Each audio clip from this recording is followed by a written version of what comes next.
Tātou tāpua i atu le tua. Se usu mai se tātou pesi whamuna. I le atu.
Se o tātou te tālu. Ua vivi I atu lau whanau ia te oe le tuolo mātou tamai le nei taeao. Wa oe lava o le atua o le alofa lava ia. Se atua ina whamaoni I lau whanau. Wa ua mātou waia le nei taeao fou le urufale fia mai o lau Palemene. Ina ua mawai malolonga o le pongi sa o le pō. Sa ili ai so mātou malos. E whātino ai o mātou tiu te mavala au ina le li e. Mātou whāwhitai atu lau tau singa ia I mātou. Vi ia lau a fio I mea uma ua e whaia. Mātou waia fo I le nei taeao suinga o le tau. O ata la fo ia e te le tu la fo ina lau whanau le nei Palemene maloa tunu. Awa oe o le atua pule au le langi ma le lalo langi. Mātou whawhitai atu mea uma I le malosi o le tino. le mafaufau ma le agaga le ali'ia ua e foa'i mai ia i matou. Silisili la matou faafetai le fa'alotaga na saunia e lou alo pe le o iesu. Ua mawhai ai le li'ie o na tutu mau i matou mo matou tari tonu atu ia te oe le tua o la matou tama. Te leo matou whale tonu matou tangata taitotasi. O matou o lau Palemene le li'ie le ato o toe lau sila whangati. Lou atu nuu ma i matou o taitai. Ia e whaamamaina i matou ni o matou whale tonu. Matou uru whale mai le li'ie. Awa o matou whaiva le li'ie se manuia o matou atunu o Samoa a inga taitotasi le li'ie. Lufi-lufina o le tamao a inga o lou atunu le li'ie. Ai maise o le matou whaatu la fonoina le li'ie o matou tangata nei o matou maua le ola fia-fia. File mu fo i atu le vi inga i lau a fio. La matou ngaluenga i le nei aso fofonga fetalai lau a fio le li'ie ia i matou. Le ai se atoa ia i matou se ilonga matou te fesili le anganga pa ia o lau a fio. Ta i toa ina i matou. Ono le suafa manu malo o Iesu le lima le faola ua matou vala au atuai. Amen.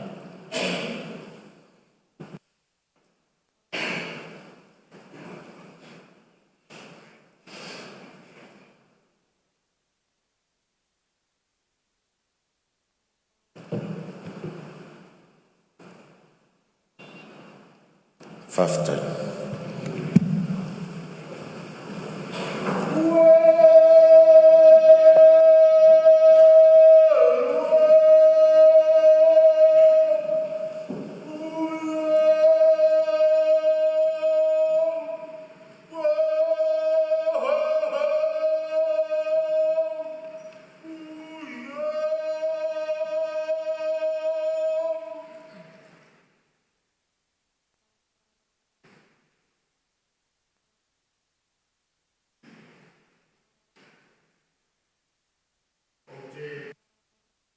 O te whasisi latu, ua amatalia nei taualumaga, a le fono ao whaitu la fono.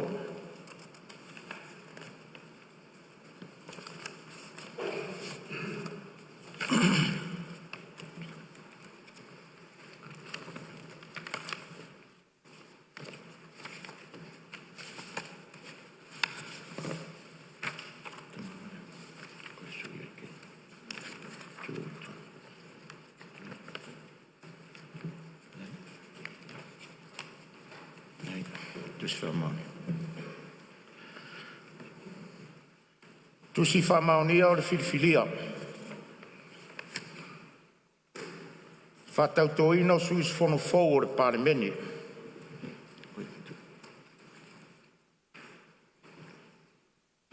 Tusa ai mai a inga o le whai upu valus furu ma le wha, pui lua, pui pi. O le tula fono whai ngā palota lua o tasiiva. O au o tui ma le lifano va le toa suala uvi le lua, ao le malo. Wa utu ina atu nei le tusi whamaonia mo le sui tau wā o tā ua i nei. Ua filifilia e vea masui sufono le Palemene. Mo le malo tu tō tasi o Samoa. Mo le tu malo palota o vai maunga tōru. Sua for sui, lau timu ia ue lese vā ai. Tu ina atu lo nei lima i vai lele le nei aso whao me, lua afe, lua sfulu maleono. Whatauto ina o sui usfono fou. Sainia, tui maleli whano vale toa suala o vile lua. Ao le malo. Whatauto ina o sui usfono fou o le Palemene. Ao le ia fio mai le sui usfono i luma o le laulau mo lana tautonga.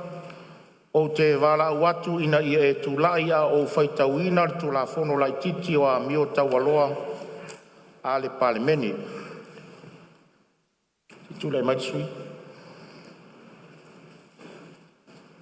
Tu la fono lai titi o a mio taualoa wha Palemene. Wha mtalanga o wha moe moenga. O le matawhai o i patino o suis fono uma o le Palemene o le tausisia leo tūlanga o pito i sili o na mawalunga o winga taualoa. E puipuia ma whātu mawina ai le mamalu o le Palemene, ma whai ai tau ma whainga uma e whātu mawina ai a inga autu o le whawai. O ai inga autu o tā ua o wha moe tu ina atu ai ni ta iala. I mani tūlanga i suis fono taitasi o le Palemene. E ta tau o na whātino ai o la tau tiute ma matawhai o is tūlanga to atasi. Po o i le ao te lenga. Ai inga autu mua whaamaoni le atunu umaona tangata. O suis fono uma e te tau o na tau sasiam ta upo le tau tonga o le loto whaamaoni taimi uma. Ma tau sia le mamalu ma le aloa ia o le malo tuto atasi o Samoa. Ana whaala potputonga ma ona tangata. Whaalo i tūla fono. E te tau suis fono uma o na tau sisia tūla fono o Samoa. Ma pui ai inga autu o lo i tu tonu o le whaavai. Whaalo i tangata uma. E tatau i sui usfono uma o na whaaloalo i isi sui usfono. Tangata lautele ma ofisa mautofi o le malo. Whapea foi maringa lua i tūlanga mamalu. Whamaoni le wha i tuusao ai maise le whaia o le ami o tonu i Taimi uma. Whatinonga le lei o le pule. E tatau i sui usfono uma o na pui a whaatulanga la tau mata upu tō tino. Pi whaonga so se whaamtalanga uma na maua mai o la tau tofi whaale malo. Ma le pui si whaatino ina o so se malosi po pule na maua mai o la tau tofi whaale malo. Mō na o le lelei o tangata lautele. Ma pea whai e tūla i mai o so se tūlanga tāla whea ngai. Ma se tūlanga moni e whete e na iai a ia. Pe i tūlanga tau tupe le sui su fono lava ia. Tupe whaare tūla fono. Po se a ia se sui su fono e te tau o na wha maonia. E wha sila ina atu ma le whaia o so se la sanga. E ave e se ai sea whete e na inga. Po le awai atu ilana whiutanga inga tau pisinisi. Ma wha tau inga tau pisinisi. Mana onga whaapitoa mo minsta ma isi tangata o lo umia tofi whaale malo. O suis fono uma o lo umia tofi wha Palemene. O so seitu a inga ua mana o mia e usita ia a toa a ia inga autu. E peo na whaamtala inga i lunga ma e le tatau i lalo se tūla fono o se tūlanga o na whaia o so se whai unga. Po le tu ina atu se malosi o so se itu ainga. Po le a lava e tu sa i se mata upo le a maua i se sui su fono. O so se wha poponga i ana mea tō tino. Po o so se wha manuyanga. Wha salanga. O le solia o le nei tu la fono lai titi o le a ono tango fi air komiti o tu langa aloa ia. Ma mi o taualoa. Po e pei ona le a fuafuaina e le Palemene. Mo le whaatinoina o le tautonga lau fionga le sui mamalu. O te wala watu ina ia e a fio mai i nei luma o le laulau mo le whaatinoina o lau tautonga.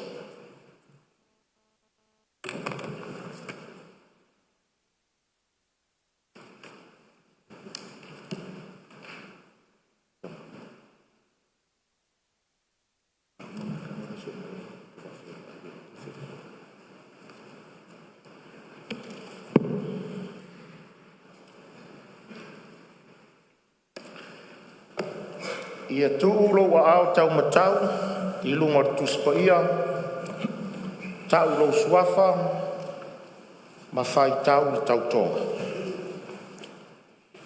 Wau, lau timu ia wale se vai, te tau tō i le tua e ona le malusi malak, Le au whamaoni, tau a veina tonu, e lo tonu whamaoni le malo tuto o tasi o Samoa. Ma o le au whatonu ina, ma le tatau ai, ma le whamaoni o kiute. E vea ai, se sui us fono o le Palemene o Samoa.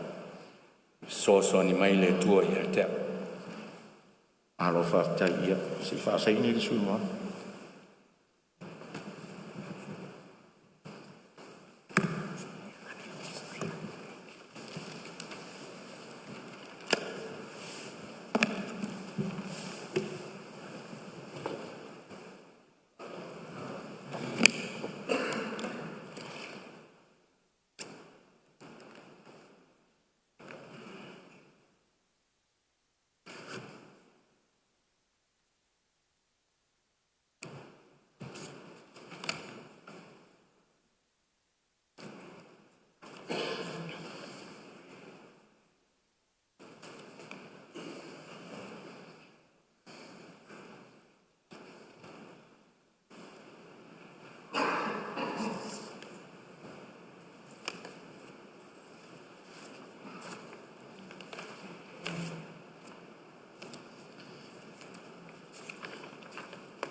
Malelenga mai le au re malo.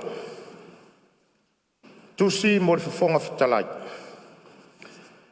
Tusai mo le matau pu lima sfumalei vol whaavai o le malo tuto atasi o Samoa. Wo au tu ina tu nei le marienga i le fono au au fai tu la fono na te ilo nai le tu la fono tau whaofi wa whaalia i nei. Tu la fono tau whaofi o le whaatitau ino tupe lua afe luas fulmale ono, ele lua afe luas fulmale fitu. Tu ina atu ilo nei lima ele aso luas fulmale lima o me, lua afe luas fulmale ono. Sainia e tu imale li fano va le toa suala vile lua, o le au, o le malo.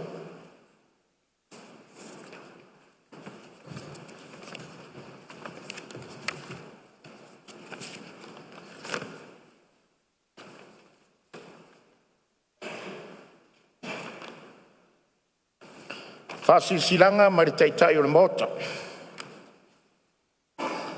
E tu sai ma tu la fono tu mau ivas fulmaleono al Palemene. Ua tu ina tu nei le fasilanga il fono au fai tu la fono mo le ilo ino le tu la fono tau faofi o ta ua ilalo. Tu la fono tau faofi o teu teu ngar tu la fono ele fua ngā whanua ma si o manga luafe luas fulmaleono. Tu ina tu lo nei lima, aso luas fulmalelima o me luas fulmaleono. Ono pola auria le mani e toa pola te vau fosi. Tai o le mota.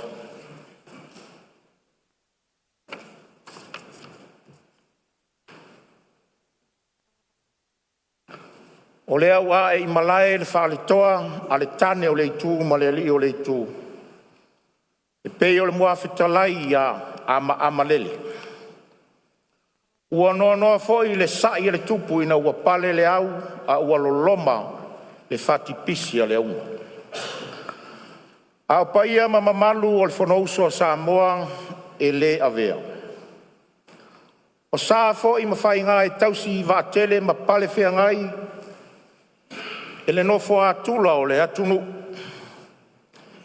Vi ia le ali o lo tātou tapau sile au le malosi umalawa. O le atua e paia e mamalu ma e mamana foi. O ia ua mafuai ono tātou wheiloa i le nei taeao fōu, i le fia ma le ori. Fo i peia le viinga, o le whamanu ma le whanetanga ia te ia e whavavau. Tulonga le maualunga o le whaalepa usu ngā whono e fia o le atunu. O lupe na whaia mai le fui tulou, e momori le finangalo Samoa i upu whai o malo. Le fio lau fionga le taitai o le malo, lau fionga i le ri Palemia. A fio le sui Palemia ma min star ka peneta. Whapea le a fio mai o min star langlango. Fio lau fionga i le taitai o le tuangai, whapea lau fionga i le sui taitai. A fio fionga i taitai fono ma sui taitai fono komiti wha Palemene. Lau fionga le sui fonga fitalai, ma sui sfono uma o le palemene lona sifuru ma le vatu. O te whātalo whātu fo il pai o le tātou maota, le a fio mai ofisa whāri whāwai. A fio mai whārurunga o matanga ruenga ma whālapo tonga tu maoti a sio tātou malo. Ma le mamalu o le atunu o mawhai o na tātou mafuta. Whamalor so i fua manuia ma le langi mama. Whātalo whātu fo i whāfonga tāpua i mai a Samoa, i ona tūlanga whālupe lupe ina. I le awhio mai o na ao se ia pā ia le whanau lalo vaoa a sio tātou watunu. I le ngata i Samoa nei, ai whapea fo i sio tātou i so se tafa o le lalo langi. E whātalo whātu lau palemene le nei taeao fou. Ma lor so i fua manuia ma le langi e mama. O tātou iai le amatanga o le nei foi tausanga wha palemene, wha malo le folau, malo le tauatai, malo le ono sai. Le nei aso ma le fou alo whaiwa le tātou maota, i alo whangia le atua usu ngā fono uma, wha afuru mai le langi lo utou fina ngalo, e sa ili ai malo mo na i o tātou i tū malo, ma Samoa ao te teli. Whamanuia tele le usu ngā fono le palemene le nei taeao, manuia fo i le mai moa whaafonga mai, ma tāpua i mai o si o tātou watunu.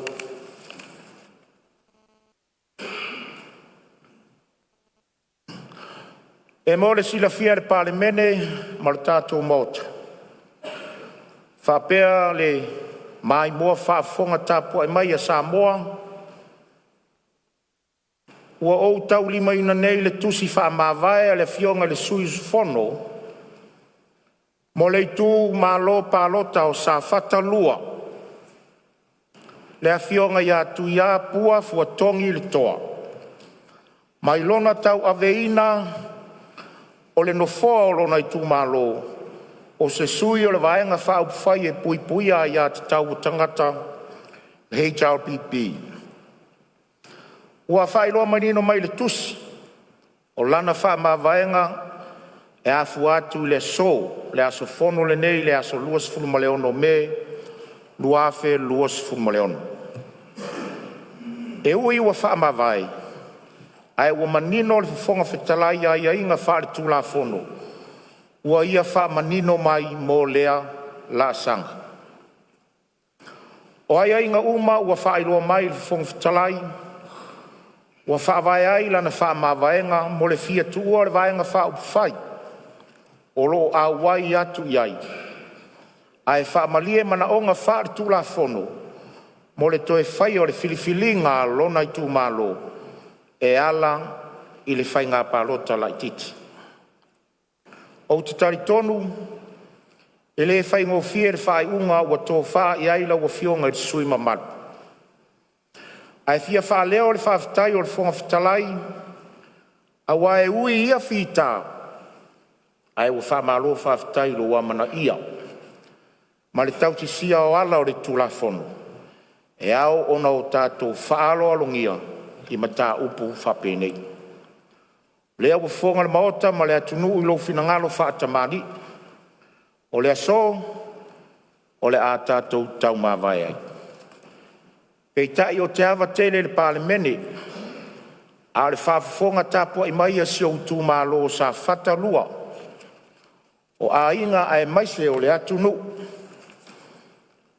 A o la e ia o le tū ma le anganu a Samoa, i tū aso whapenei. E toa file mū mea umang, i le awa whata, ma le whaalo aloa. O le mea lea, o te tāpā ma le whaaloalo la o fionga le sus fono, mo sa Aso Lua la o fionga tu ia pua le toa, fua tongi le toa, o le awa noa le nei te tūlai mai ei mo sau noanga whai, o na tātou tau mawai ai lea. Ma le whaaloalo la o fionga i sui mamatu.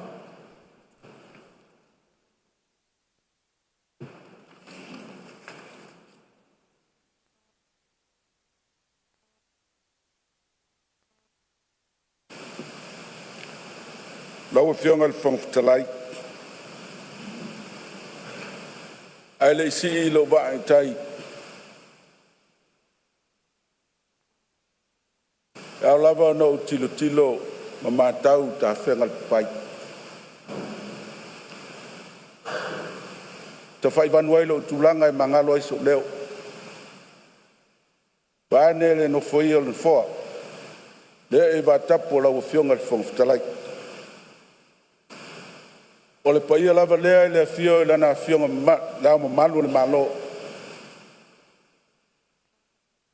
Le fionga le tamatawa ana o le tuia ana. Le fionga ya tui maleli whano mlana masiof. Tulau. Whatulau atu I la fio a le fono sui tofia ma auto masiof. Tulau. Whatulau atu I la fionga I le li palmia.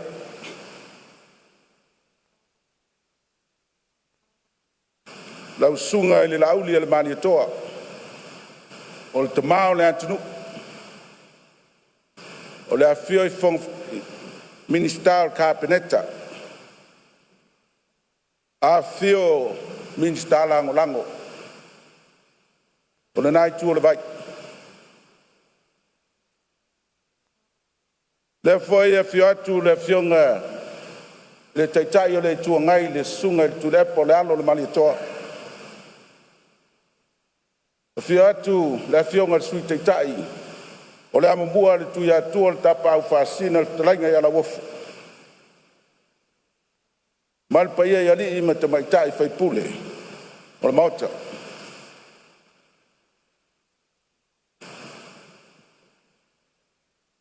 Paia tele lea o lo puipuia wale e papa ao lau fionga I le whangwhitalai.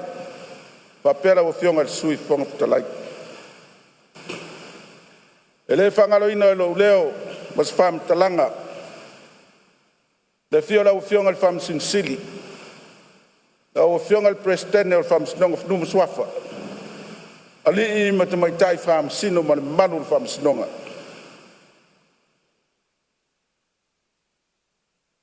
E tu foi e manatu. Le tapu ainga mamalu. Sunga I whawhengainga taulangi. Whata whai taulanga I fia o le atunu. La tolo whano no manu mato le tuli. Tā le ula wā manuia o Samoa. Te manatu foi la fia papa ao. O le tato uso atu aoi. Ia sua mal vai whanua fō mai tulangi tu au mala taua. Ai mai se le fio I whatui. Mana wā o tōtō. I le whalele mal whalepa. O le la au na motasi taman manu tele. Pai la le fionga le likovana. Balan tau pulenga. Fio le whangwhitalai ma le maunta sui. Fionga le presidente ma le maunta le senate. Tulau. Pa tulau at foi la fio tama ma ainga ma la tu tama pule ma tu bua I tu au ma la taua. Ainga le tai ma le vaa fonti tulau. Sa fata le ngalo oi.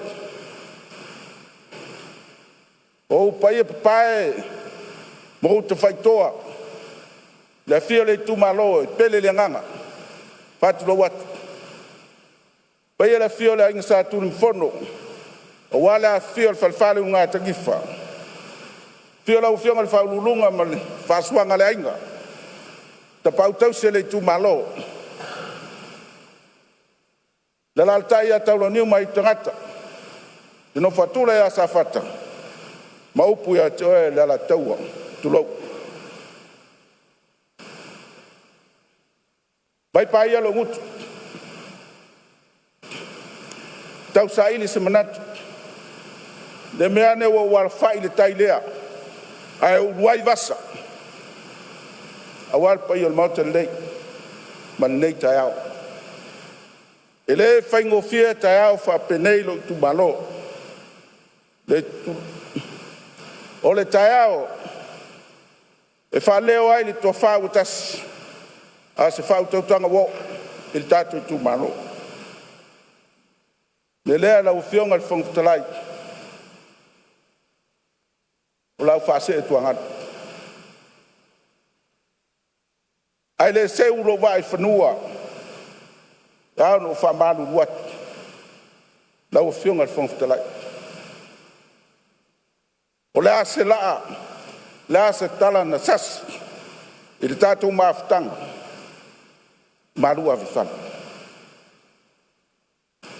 Lau whiunga Palemene, sui Palemene ka peneta malpaia nai tūra vai. La sau tō silisila. O ani tanga le se unga, ale tu malo sa fata le bauta le nei. Pamanu ruat. Lau whiunga, te tai o le tuangai. Lau sunga le alo le mani toa, sunga le tulep. Lau whiunga sui te tai, lau futalenga la wafu. Ma le paia le vang fau fai a le tau pipi. Taeao whapenei e le whaingofie. E mutusia muia. A le mutusia whata. A wa whata le whilinga. Tātou murumuru a whoe. Mai le taele o lo wanganga. Whamau walalo atu ai. O lea, te tō whare nei tū malo, a se manatu ro tūtu atu, pa malu ruatu. O lea foi se sasi o lo tangata, a seanga wale tau tamali ia le tātou mafutanga. Ave ia e, nu lea ina. Pa malu rutu ai pa i tele, o le tātou vang whaupwai. Samoa, pamalu ruatu. A whaina sala se ngana, ai motu le fatua iupu mas fatu ngana, ale sui o le tu maro sa fata. Sa moa e mlau tapua inga whamangalo. Loi tu maro, sa fatalua, pamalu ruatu. O lea se malosi ma se iloa, no tau ave ai, le no fōle tai tu malo. No wa paus me wo ia no malos. O pulava, whaia le ngō si o tina. E pau ai o le pea. Papenas tau whainga. Las tau whainga walo tatu tu malo. Whamanu ruatu sa whatalua. La foi se a foi na langatila e se iama se atu el fatu am soali inga pola foi e tu malo melea te vatu ai vai malo faanga el tatu tu malo la tatu fase tu angalu ina fain family ina manonga o tu la fono tu maula mota ma tu la fono faina palota me leo te whapea tuai la wawhionga le whongwhitalai i le tai tu maus whamtalanga po te awa maa le taeao nei. Paula whamtalanga. Whamalu ruatu la wawhionga le whongwhitalai. La wawhionga le sui whongwhitalai. Le a seanga le tau tamali ia. Le a seanga le tau lau silisila. I le no foia le maota le nei tu malo. Watu vai malu kuen. Ia lo whangia le atua le whanausu. Maua sautofa. Maua sautofa fa foi ai le mauta nei. La ufiona le Palemene. Malo toa. Malo le fato toa. Malo tau pat. Awal tau tuaina le tatu tu. Ia lo fangia le tua. Le to fai la ufiona ma sui Palemene. Le fio le kapeneta ma minstala ngolang. Yo moso mo ya luanga. Yo sole ya fau. Le tofa sai. Awani manio Samoa. O sautala le tumalo sa fata pe no fayat. A faya ngale nei swinga. Ina mfaina mawa utato itu malo fa fani malo mai fatas. Wala vale moa. To fa pe nei le ia nei maut. ia manuia le fonoso sama ia va mo falo alo tawe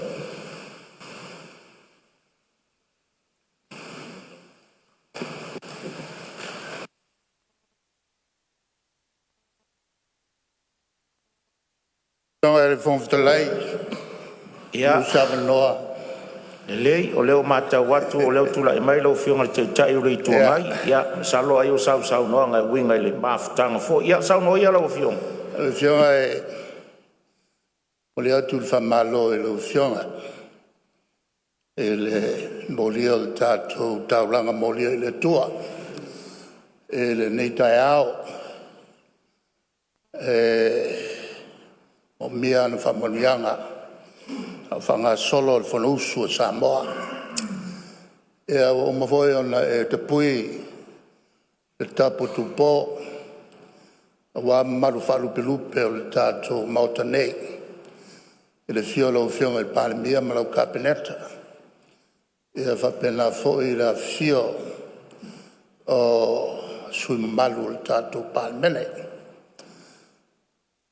ai o loo tula atu lo fionga ele fonga ftalai nei mato nei leai so mato leo e ona ia leo si fa winga ina e se ai pe foi o le fa mavera al sui talwai sa mato nofo ia mai le tau foi se mato upu al taeao nei ia o tula ia tu fa leo le nga fa malo sui sa mato nga lu e fatas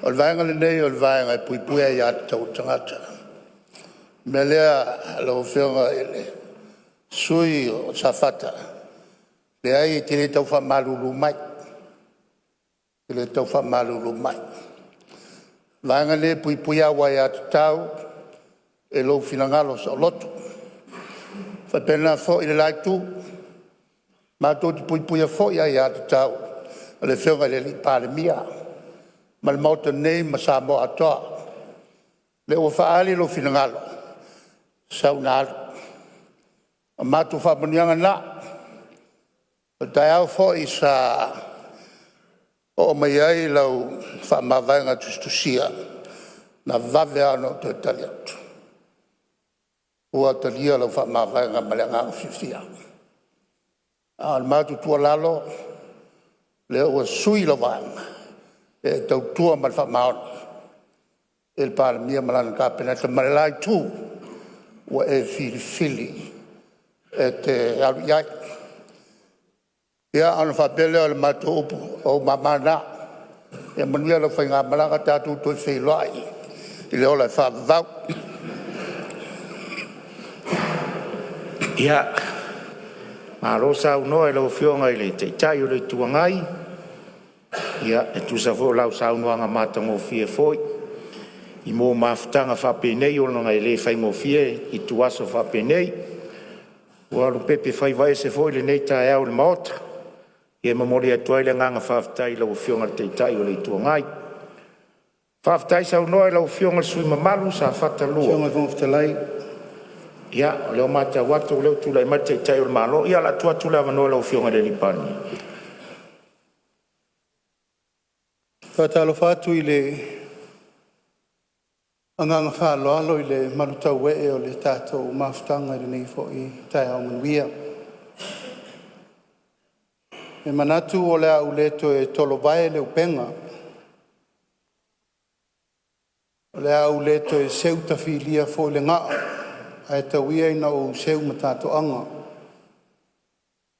A ua mai tau mata fele ma mawalunga le nei voitai a fau i lau fionga le fonga fitalai. Manatu leo la auleto e asa ina leo ngā sami wa umanasa. Pa ia na whaalangi, pa ia na whaalupe, pa ia na totofa, a wale tātou whona usu le nei taeao i le hau fionga le whonga fitalai. Nā fio le maota i o na tūlanga o te tele o lewa maea o na whola sia le whaafonga le tunu. Fonotaga i mai fo i Samoa i ona tulanga whalupe. Wale tapo inga maule, pa ia inga ma latu tama mo latu wainga. Le usonga tu mo mapule, i tu au ma latu wainga i le tai ma le vao fonti. E le tu puso o taeao whapenei la ufionga le fonstelai. O ni taeao tātou te whailoa i ai se tasi o suus fonofong. Ia e tātou tau mawai ma se suus fono wa wha mawai atu. Ma e le tu ua whaapo e wangala ia pe te tala whaatau sala o le pō upu ma tātou tala. Ai le i whaiatua se upu le tama le whale tu ia na no ua whaifo lava la ngalea ua whawhiloa i le whaatau tonga i le so. Pio suus fono whirwhilia. O le tu malo mai maunga tolu. Ia e mai ai watapu pa ia o le tu malo leu tātou mafuta. Pa ia i tapa au mainga, pa leo polu o tō whinga tai nane o ngafa tau le langi. Pa ia i tupu mai e tamari i mwhailaunga whare tū matausi. Sa o au matamai tai so tino so toto so anu e tau lele. Pa ia o le tu malo. Pa ia lava lea walo sina me le vaina lepa. Malu fo ia tanga msa tanga usoli, no fo tu ainga ia fuata. Ia tainane fo i le pai o alo ma le toa usoli. Ia tainane ia toa whalu polu. Ia fo iso i alo ma leitu o le vai, pa ia popo ma pale solo a wale tu malo. Pa le vai maunga anu mele tolu. O lea ua tau le ni usina, pa moe fo i sa tātou, tau awa mea ai, a wale whiriwhilinga, se sui o sufono fau o le tātou tu malo. No i nei fo i le maota le nei na tatala ai le whiriri. Whai ai upu tau mawai le sa auto whirwhili fo. A wā upu whai o malo. Taeao le nei. O leo tātou futiafu e tasi o na le whamoe moe o lau tō whau i uiai. Lau tō whirwhilinga. Ia wale fionga ia lau timu ia. Ia fo i le tualo na viinga. Ia tua lava na te whaia mea uma ma le whirwhiringa i te tonu i loto wa mawhau whaunga o le tu malo. Mātou whawhela i atu le ngang whālalo. Lau fionga i li i whaipule, ia sanga i maia ai o le tai a wale ngā luenga lea wa tātou tau pule iai i le whamoe moe malo walawina. Talo i le tua ma walau tau wha. A tau te ngā rue whātasi i tau awa me ina. O walo walawina mo le Palemene Samoa. O lea ua tātia i panga le tia o le tautianga a wale whale le ngā fulu o lau fionga le tamal whale tu ia. Le wha ua sa unoa le taitai o le tua ngai o lou taitai. Tātou tau awa me ina, tātou whai o malo. Ina ua fili tātou e Samoa. A tau te o mai e tau tua le tunu. Wa uma fo i ona whare le fulu le tu malo. Na mafu ai o na mafuta ma tātou whasoa ma tala noa i le tō wha wa e iai le pa i o la inga sa tunu mafono. Whale whale o ngā tanifa. Ai nane le wha ulunga ma tapa au tausi. E mamalu ia tau lau niu ma leitu tangata na nofo i tu ainga ia sa whata. O mamalu nā, tō whāle nā, tau tanga le nā, ma le malenga le nā. O lea wa e usta i whātinu. O le tātou mai le maota, i le aini o tātou loto e whaia. O le mea whina ngalo i ai sa moa ma leitu malo, o le mea nā tātou te muli tai i ai. O le so, o lea wa tātou talanoa wa yalo. O le fo wa e fo la sia le maota tu langa o le tofa wa i u yele tu malo. Tato avele yuta. Le fo wa sa noa tu langa le vafa fenga yai o le tu ma le tu o le maota. Tato tau fai te talo i le tua. Ina ia manuia lo fa moi moi. Le mato te talo o ma le tua. E manuia ai o faiva. Aua nei la folo ma amalo masor salo. O le Palemene le nei, e fili e le atua tātou te o mai nei.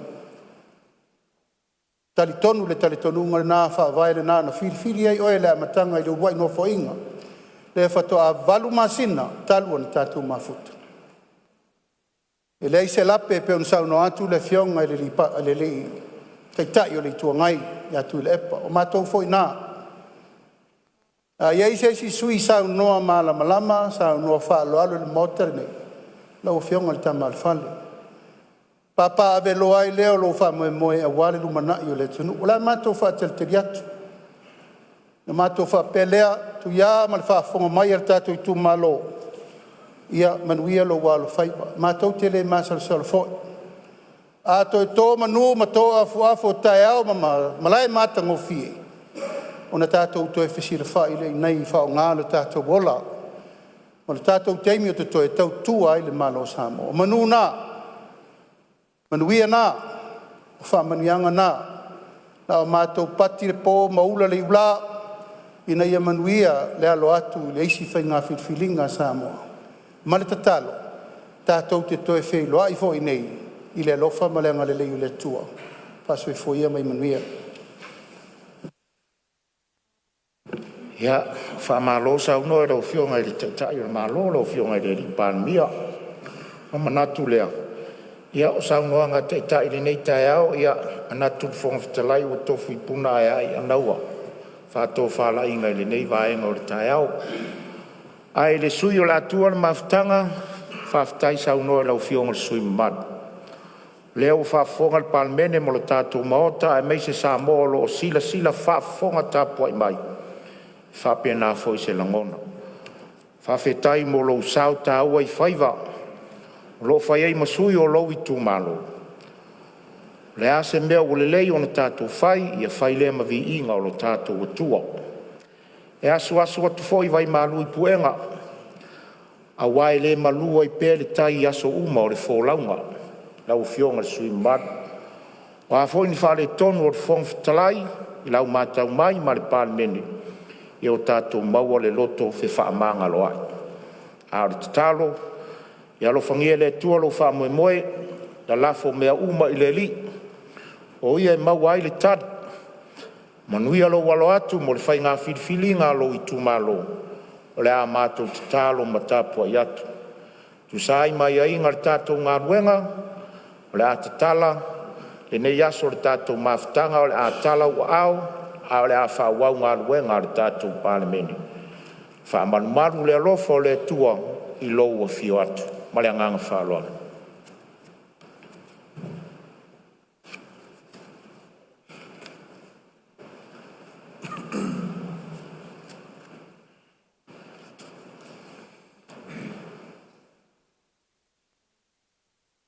Tui nā tō pepa. Mua. Pepa le Palemene lua filosofu ono, lua filosofu fitu numero tolu. Tali le malo i le pepa numero 5 tasi. I poti le komiti le vaenga tau le vafea loa i le pepa numero 10 tolu. I poti fale tau sanga whaatongo tau i mo whaalavelave whaafosa i mo le tau sanga whaatupe lua filosofu tolu, lua filosofu whaa. Ma le pepa numero 2 fitu. I poti fale tau sanga whaatongo tau i mo whaalavelave whaafosa lua filosofu lua, lua filosofu tolu. Lua. Pepa le Palemene lua filosofu ono, lua filosofu fitu numero 4. Tali le malo i le pepa numero 5 tolu. I poti le komiti le vaenga tau le tamau a inga i le pepa numero 10 Li poti fale tau sanga le company va lele le polizia. O lo ngā lua wha pisnisi lalo le ingoa Samoa Airways. Mo le tau sanga fale tupe lua filosofu iwa, lua filosofu. Ma le pepa numero 15. Li poti fale tau sanga le company va lele le polizia. O lo ngā lua wha pisnisi lalo le ingoa Samoa Airways. Lua filosofu, lua filosofu tasi. Ma le pepa numero 11. Li poti fale tau sanga le company va lele le polizia. O lo ngā lua wha pisnisi lalo le ingoa Samoa Airways. Lua filosofu tasi, lua filosofu lua. Tolu. Pepa le Palemene lua filosofu ono, lua filosofu fitu numero 5. Tali le malo i le pepa numero 51. Li poti le komiti o tupe maua ma tupe tongi i le pepa numero 1. Li poti fale tau sanga whaaputunga tupe mo lumana manuia o tangata. Lua filosofu tolu, lua filosofu wha. Fa.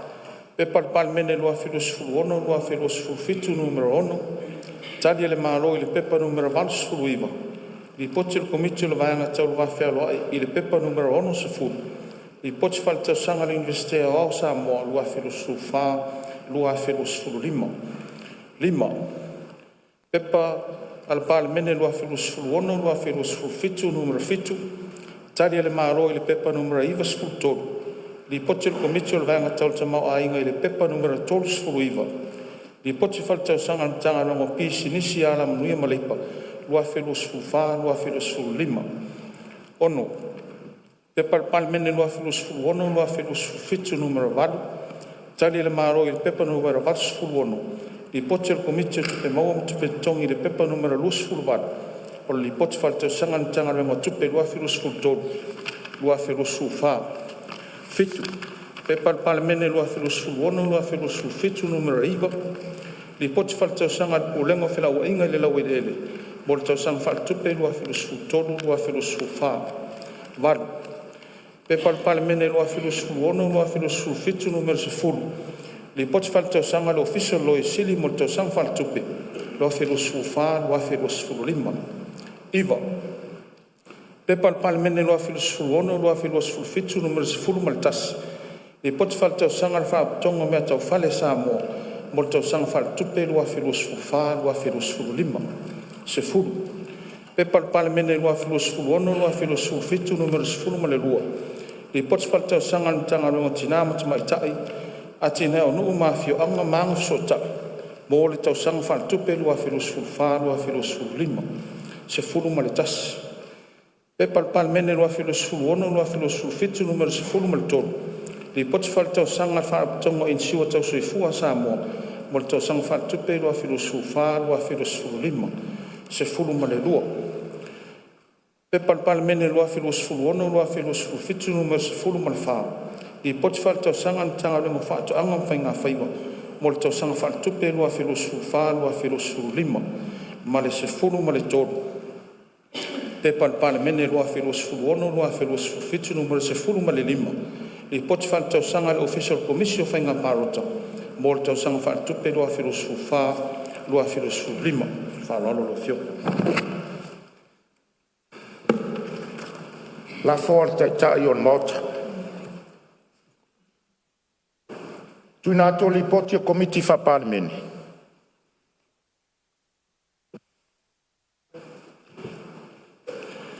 Pepa le Palemene lua filosofulu ono, lua filosofulu fitu numero sefulu ma le ono. Li poti komiti tu la fonto mau. Tau tau whainga parota, tā sanga mo tau whinga whanwhawai. Le pepa numero sefulu ma le iwa. Li poti fal tau sanga al komisi lau whainga aruenga o ngā aruenga le maro. Mo le tau sanga fal tupe lua filosofulu tolu, lua filosofulu fa. Lua. Pepa le Palemene lua filosofulu ono, lua filosofulu fitu numero sefulu ma le fitu. Li poti le komiti tu la fontou mau tau tau whainga parota, tā sanga mo tau whinga whanwhawai. I le pepa numero lusfulu lua. Li poti fal tau sanga le official komsino sulfa inga. Lua filosofulu tolu, lua filosofulu fa. Tolu. Pepa le Palemene lua filosofulu ono, lua filosofulu fitu numero sefulu ma le valu. Li poti le komiti tu la fontou mau tau tau whainga parota, tā sanga mo tau whinga whanwhawai.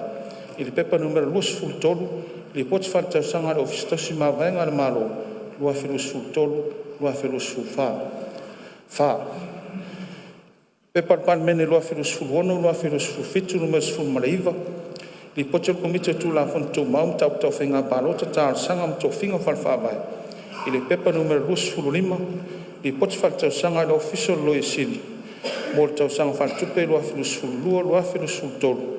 Ma le lua filosofulu tolu, lua filosofulu fa. Lima. Pepa le Palemene lua filosofulu ono, lua filosofulu fitu numero lua sefulu. Li poti le komiti tu la fontou mau tau tau whainga parota, tā sanga mo tau whinga whanwhawai. I le pepa numero lua sefulu iwa. Li poti fal tau sanga le tanga runga le Palemia ma le kabinete. Lua filosofulu tolu, lua filosofulu fa. Ono. Pepa le Palemene lua filosofulu ono, lua filosofulu fitu numero lua sefulu tasi. Li poti le komiti tu la fontou mau tau tau whainga parota, tā sanga mo tau whinga whanwhawai. I le pepa numero fasfulu lua. Li poti fal tau sanga le official fellow tuse fono au fe tu la fono. Lua filosofulu tolu, lua filosofulu fa. fitu. Pepa Palemene lua filosofu ono lua filosofu fitu numero lua sefululua. Li pote komite tu la fontu mau tau tawhenga palota tal sanga to finga fan vai. Il pepa numero ono sefulfa. Li pote fan tau sanga al komisi to futa ingo tu la fono samo lua filosofu fa lua filosofu lima. Valu. Pepa Palemene lua filosofu ono lua filosofu fitu numero lua sefultolu. Li pote komite tu la fontu mau tawhenga palota tal sanga to finga fan vai. Il pepa numero ono sefulfitu. I pots fantausanga le official commissioner sulfa inga. Lua filosofa, lua filosofu lima. Iva. Pepa Palemene lua filosofu ono, lua filosofu fitu numero lua sulfa. I pots komite tu la fontu mau tau tawhenga palota tala sanga to finga vai. Il pepa numero fitu sultas. I pots fantausanga le official simavenga lua filosofa, lua filosofu lima. Sefulu. Pepa Palemene lua filosofu ono, lua filosofu fitu numero lua sefulu lima. Li pote komite tu la fontu mau tau tawhenga palota tala sanga to finga vai. Il pepa numero fitu sefulu tolu. Li pote fantausanga le pensione le Palemene lua filosofa, lua filosofu lima. Sefulu maletasi. Pepa Palemene lua filosofu ono, lua filosofu fitu numero lua sefulu ono. Li pote komite tu la fontu mau tau tawhenga palota talo sanga to finga vai. Il pepa numero fitu sefulfa. Li pote fantausanga le tangalonga le Palemia mal kabineta lua filosofa, lua filosofu lima. Sefulu malelua. Pepa Palemene lua filosofu ono, lua filosofu fitu numero lua sefulu fitu. Li pote komite tu la fontu mau tau tawhenga palota talo sanga to finga vai. Il sa ro lua lima palua. Tu la fono te mo fa vai o lima fa sisilanga la mat fa maluina male sa o lima pato tu la fono te mo tu la fono mo so o lima o le fa sisilanga la mat fa maluina se fulu male to Pepa Palemene lua filosofu ono, lua filosofu fitu numero lua sefulu valu. Li pote komite tu la fontu mau tau tawhenga palota tala sanga to finga vai.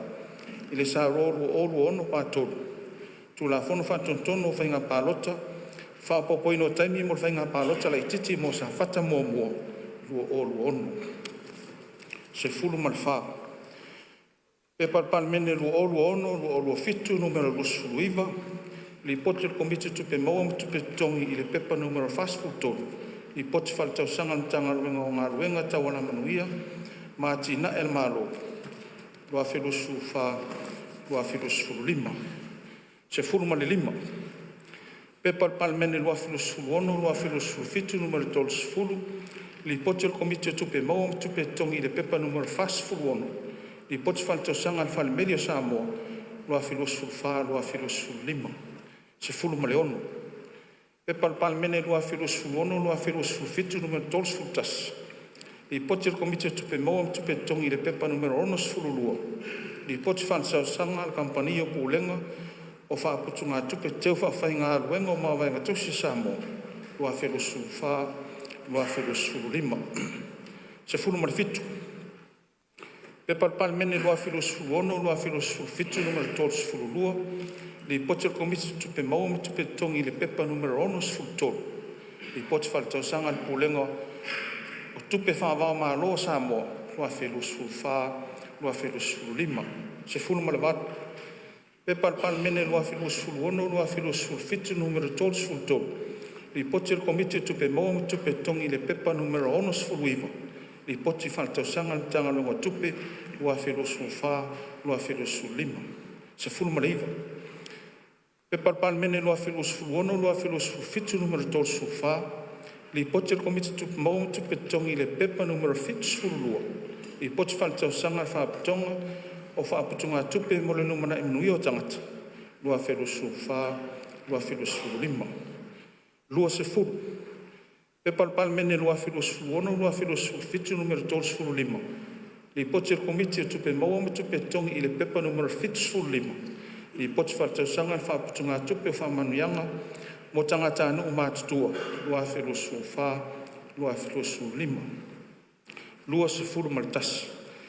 Pepa Palemene lua filosofu ono, lua filosofu fitu numero tolu sefulu ono. Li pote komite le vaenga o atina SS. i le pepa numero 10 ma le vale. Whamtalanga o sini au tasi le pulenga wafu taulanga. Mō le vai taimi lua whilo su 5 i le lua whilo su 7. Lua sfuru ma le lua. Pepa le palemene lua whilo su 1 lua whilo su 7 numero 12 Li pote le komiti o le vaenga o atina SS. I le pepa numero 2 li pote whaltausanga le pulenga o suavai. Lua whilo su 3 lua whilo su 4. Lua sfuru ma le 3.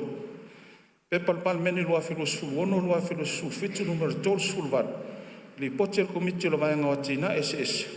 I le pepa numero 11 Li pote whaltausanga o le awa unanga o vaa Samoa. Lua whilo su 4 lua whilo su 5. Ma le lua sfuru ma le 4. Pepa le palemene lua whilo su 1 lua whilo su 7 numero 12 Li pote le komiti o le vaenga o atina SS. I le pepa numero 23 Li pote whaltausanga le tanga luenga o ngā luenga. Whela o inga matina SS. Lua whilo su 4 lua whilo su 5. Alo lo fio. La fore taitai o le mota. O te tāpā ma le whaloalo lo fionga i pānia. O fionga le whautalai o te tūla i le ava ma le whalo le tele, whātu ina le lafo. Sai ma le tūla whono tū mau whāsfuru ma le fitu, ina ia whau wau le tala noina o ngā luenga tu ua le palemene, ma le tausanga lua whilu su 5 lua whilu su 1.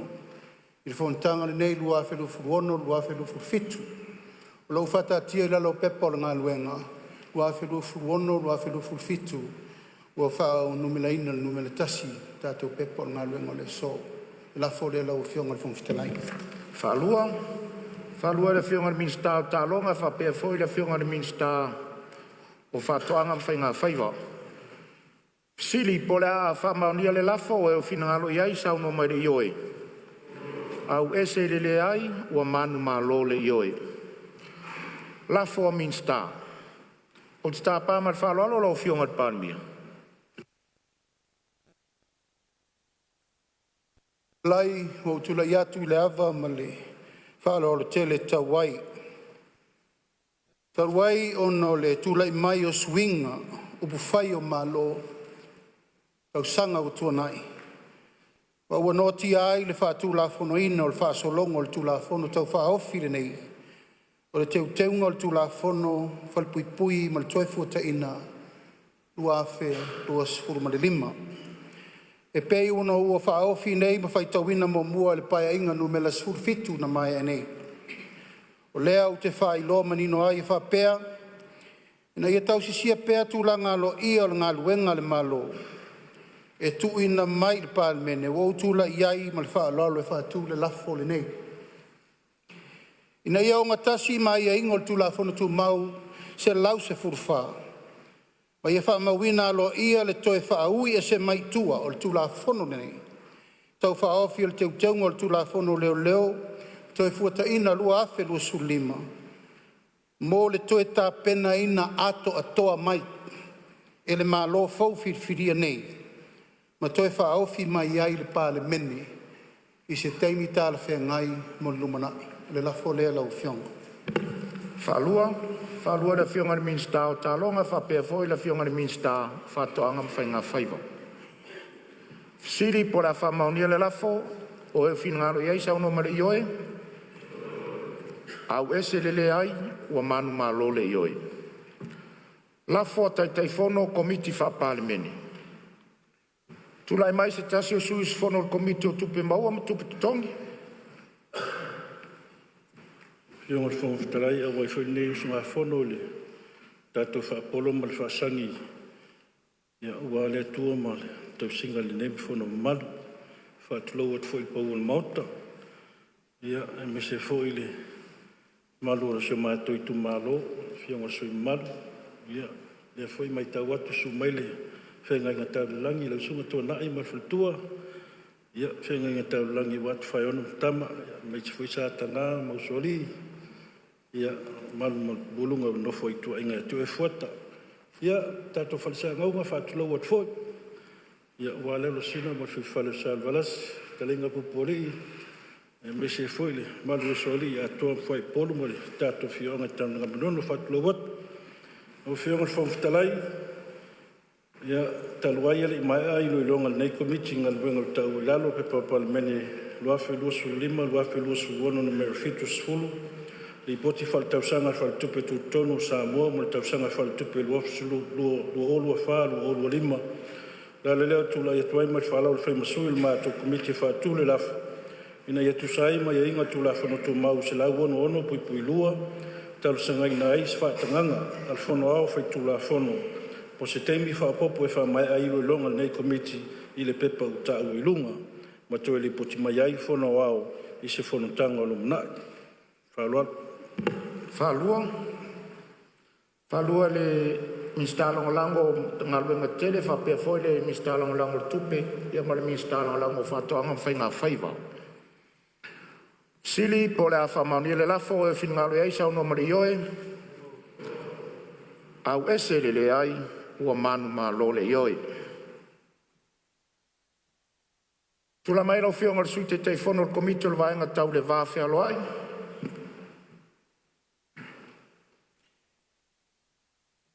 Lau whionga le whangawhetalai. Tula ia tunga le awatele ni taeao. Pai mawhawhonga o le te whono ma le komiti. E talu ai ele i mai ele lei i loilonga le nei komiti o ngā ruenga. E peon tāua i lalo mua pe Palemene lua whelua lima lua whelua ono. Mela ono suma le ono. Li poti whal tau sanga al whala pitunga whawai tau whātunga. Samoa, mo le tau sanga whale tupe lua whelua lima. Ma le lona lua pe Palemene lua whelua lima lua whelua ono. Mela ono suma le valu. Poti whale tau sanga al mtanga luenga wa onga manga nuu. Mo le tau sanga whale tupe lua whelua lima.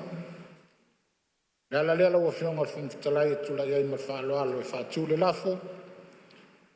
Ina i etu sai ma ia inga tula whuni tu mau se lau ono pui lua. E talo sanga ina ai se whatangana. Le whono au whai tula whono mo se taimi whao popo. Wha mai ai loilonga le nei komiti. Ma toi li poti mai le whono au i se Fonotaga o Lumanai. Nanganga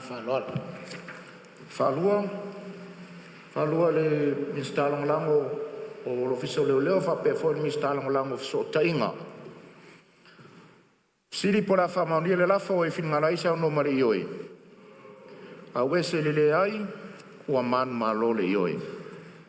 Tulai mai rau whionga te whono o komiti o vaenga tau tamau ai.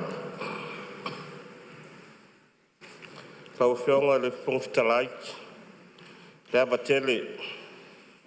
Taluai ele mai ale leilo i longa le nei komiti i nga luenga ua tā ua i lalo. Pepa le Palemene lua o lima lua o ono numero fitu sifuru ono. Li poti whale tausanga le matanga luenga o tiute matupe maua. Mo le tausanga whale tupe lua o lima. Le ala leo le tula i atu ma le whaaloa tele. E whaatu le lafo. Na ia tusa ai mai ia ingo tula fono tu mau. Se lau ono sifuru ono pui lua. E talo sanga ina se whaatanganga ale fono au whai tula fono. Mo se taimi whao popo e wha e ai roi longa le nei komiti.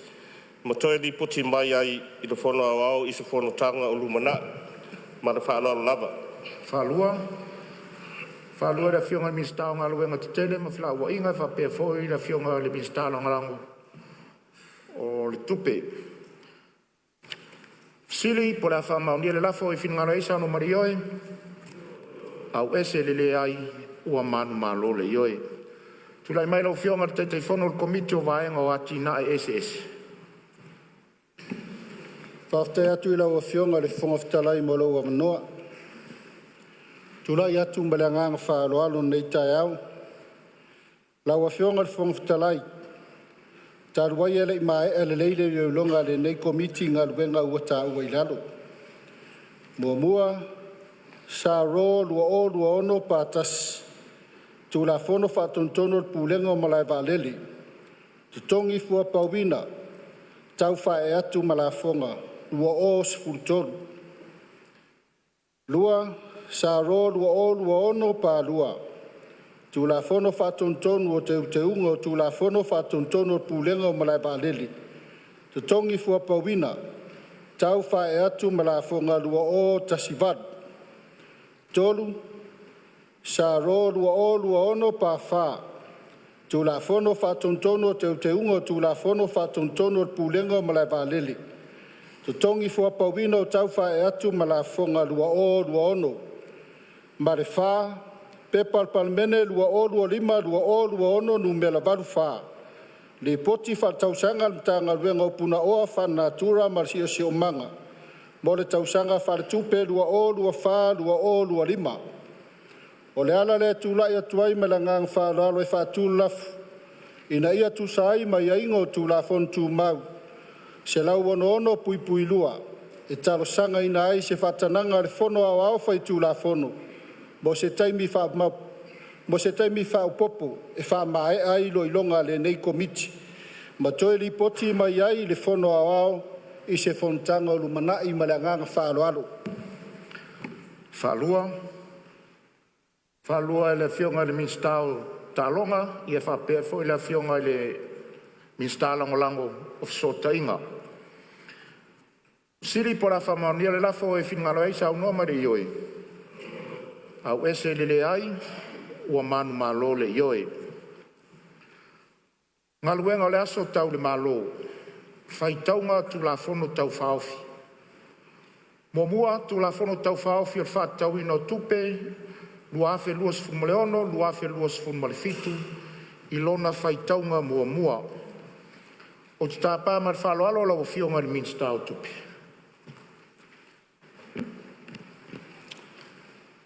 Lawa fionga le fonga fitalai, o te whātu le lafo, ina ia whaitau ina nei le tū la fono tau whaofi.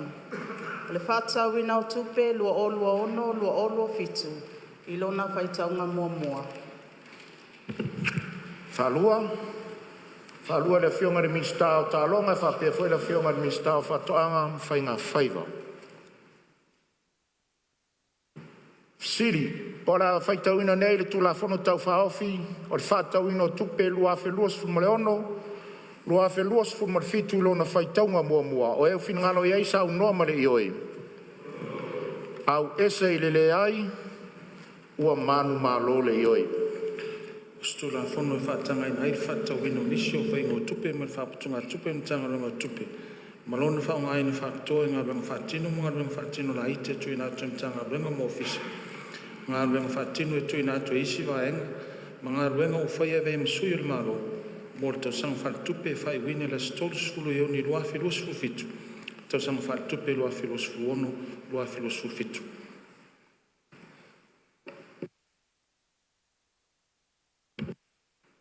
Tala whatau o tuore tupe luafi luasfu maleono, luafi luasfu malefitu, whatatia i lunga o le lau a fono. Tulai maira o fionga ni minsta o tupe. Lawa fionga i le fonga fitalai.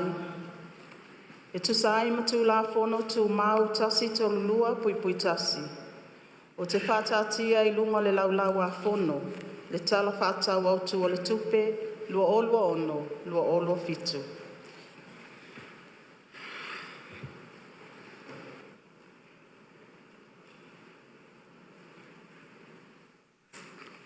Tu la fono tau whaofi o le whatatau ina o tupe, lua afe luas fumaleono, lua afe luas fumalefitu. Lafo mo le whaitaunga whalua.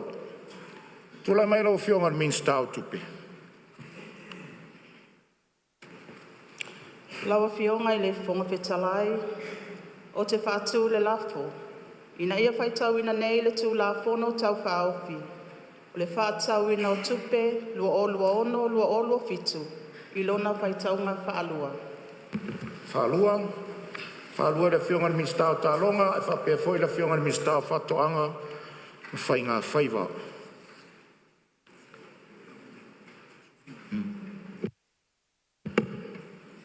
Ia, ma lo whaftai le pai o le maota. I mai tau watu o leo wa tātou o tonu ale malolonga masani o le taeao, o le mea lea. La tātou fo i mai tātou malolonga masani le taeao. I ona lafo atu leo le saunoanga. Tala whatau au tua le tupe lau fionga te mai tai minsta lau fionga le sui Palemia. Whaua wailo o tātou ngaluenga o le so. O te whasisilato o le whatatia ese ngaluenga al Palemene. O lana malolonga masani o le taeao.